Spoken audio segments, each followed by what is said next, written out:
Bonjour, aujourd'hui je vais vous parler de la Reyout en France et notamment de la Reyout de qualité A qui, je vous dis tout de suite, à mon avis, faut oublier. En effet, l'eau en France en moyenne elle coûte 4-5 euros, 4-5 euros le mètre cube, après c'est ça, ouais, 4 à 5 euros le mètre cube, ça dépend des endroits. Hein. Si vous avez une source qui est super bonne, il n'y a pas beaucoup de traitement, elle est un peu moins chère. Si vous avez une source qui est plus compliquée, généralement ça coûte plus cher. Bon, ça c'est le prix en France, mais quand on va faire de la Reyout de qualité A, selon les arrêtés du 14 du 18 décembre 2023 en France, c'est pour l'irrigation et pour l'arrosage des espaces verts à partir d'eau en sortie de station d'épuration.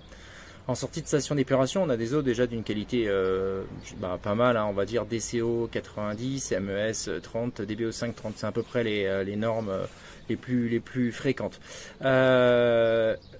Et si on veut faire de la Reyout de qualité B, C, D, ces valeurs-là sont déjà bonnes. Donc on n'a pas besoin d'avoir un traitement supplémentaire pour atteindre les performances. Mais en qualité A, en France, on demande du 10 partout. Il faut retenir ça. 10 partout, sauf le turbidité 5. Mais 10 partout sinon. Ça veut dire que MES 10. Alors MES 10...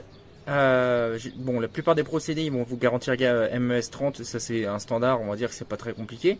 MES 20, ça commence à devenir compliqué. Garantir un MES 10, faut vraiment être sûr. Hein. Donc là, faut mettre des filtrations fines. Enfin, déjà, on commence à faire un truc un peu compliqué. Bon, si avec ça, entre guillemets, ce serait jouable. Mais après, DBO 510. Alors, DBO 530, DBO 525, c'est des valeurs qui sont assez standards. Mais est-ce qu'on est sûr qu'en amont, la biologie va bien manger toute la pollution? MES 10, c'est pareil, hein. Il va falloir mettre des barrières en plus pour être sûr qu'on n'ait pas un dépassement de ces valeurs. En plus, la DBO5, je veux dire, ils veulent ça en Reyout, et sauf qu'on a la valeur 5 jours plus tard. Donc, bref, c'est pas grave. Ceux qui écrivent les lois, a priori, ils ne connaissent pas les analyses dans le domaine de l'eau. Ils auraient dû prendre la DCO, par exemple, hein, mais pas DCO 10, c'est pas la peine non plus. Hein, faut oublier. Enfin, si, technologiquement, tout est possible, mais à quel prix?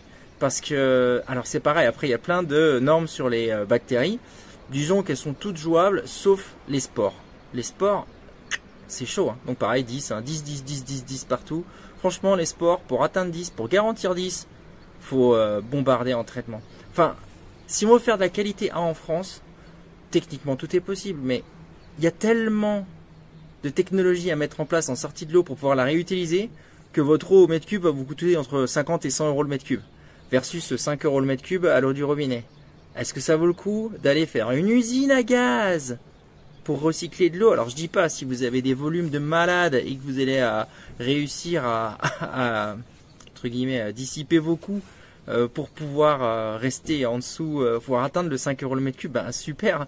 Mais à mon avis, dans 99% des cas, c'est pas le cas.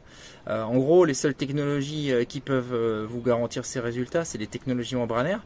Il y a toujours des sélections techniques, hein. Je dis pas que c'est pas impossible.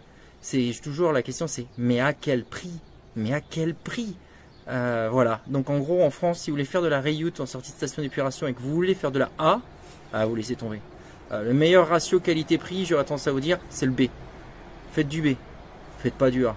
La qualité A en France, selon les arrêtés du 14 et du 18 décembre 2023, c'est techniquement cher. Voilà. C'est pas impossible, techniquement rien n'est impossible. Mais à quel prix? Faut toujours garder ça en tête. À quel prix? Donc tous les appels d'offres, toutes les collectivités qui souvent veulent faire des projets en qualité A, faut bien qu'elles se remettent en question là-dessus. À quel prix? Pourquoi du A? Faites du B, pas du A. Le B, vous pouvez avoir vraiment pléthore de solutions. On a toujours des solutions techniques, on arrive. En gros, il faut tuer les bactéries en B, parce que les normes de qualité, vous les obtenez déjà en sortie de station d'épuration. Donc ça, c'est pas un problème. Il faut juste s'occuper de la bactério. La bactério, c'est juste un problème spécifique. Ça, il y a des technologies pour, c'est pas un problème. La qualité A, c'est compliqué. Donc voilà, réfléchissez-y quand vous faites des appels d'offres et que vous demandez de la qualité A. Pensez à combien ça va vous coûter. Ça va vous coûter vraiment cher, hein. Vraiment très cher. Rapportez ça en ratio mètre cube. Ça va vous coûter cher. Si vous mettez des membranes, le coût d'achat, c'est pas ça, mais le coût d'exploitation. C'est technique les membranes. Il faut des mecs qui soient bien câblés pour pouvoir les faire fonctionner derrière. Enfin, faut vraiment avoir quelque chose comme d'hab, surtout sur les petites collectivités. Il faut se faire le plus low-tech possible, les trucs simples à exploiter. Faut pas faire des usines à gaz. Donc, qualité A, je vous le recommande pas.